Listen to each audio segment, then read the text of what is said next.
আচ্ছা, আপনারা কি সিটির জন্য টাকা পয়সা দিয়েছিলেন? আমি জানি না হসপিটালের তো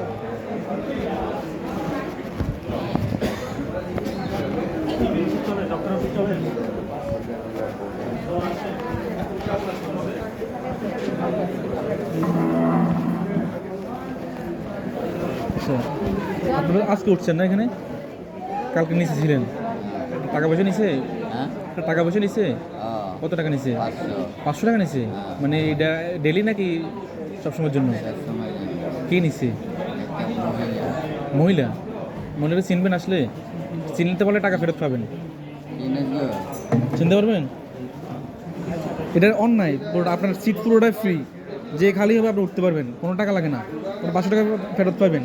মহিলাটা চিনছেন? হ্যাঁ, সকালে শিফটে না বিকালে শিফটে? সকালে 1 ঘন্টার মধ্যে। আচ্ছা, মহিলা একটু দেখা দিন তো আমার। উঠুন উঠুন তো, আপনি বাইরে থেকে দেখা দিন, সামনাসামনি দেখা লাগবে, একটু উঠুন বা একটু পিছন থেকে দেখা দিন। আর সমস্যা নাই, আপনি পিছন থেকে দেখা দিন। আরে এগুলো বন্ধ হবে না তো, আপনি যদি এখন না বলেন এরপরে আরেকজন থেকে নিয়ে না না না বিশ্বাস করেন আপনি তো, আপনারা যদি আপনাদের উঠাবে না তো আমি আপনাদের নাম বলবো না, আপনারা যদি পিছন থেকে দেখা দিবেন এই মহিলা, আমি ওনার সাথে কথা বলবো। কিছু একটু আবর্জনা থাকুক দেশের ভিতরে, কিছু খাক না থাকার দরকার, এগুলো সবগুলো ইয়ে করতে হবে। একবার পরিচয় করেন না, কিছু থাকবে। আচ্ছা, মহিলাটা একটু আসলে দেখা দিন আমার। হ্যাঁ, আমি কারো বলবো না, আপনার কথা বলবো না।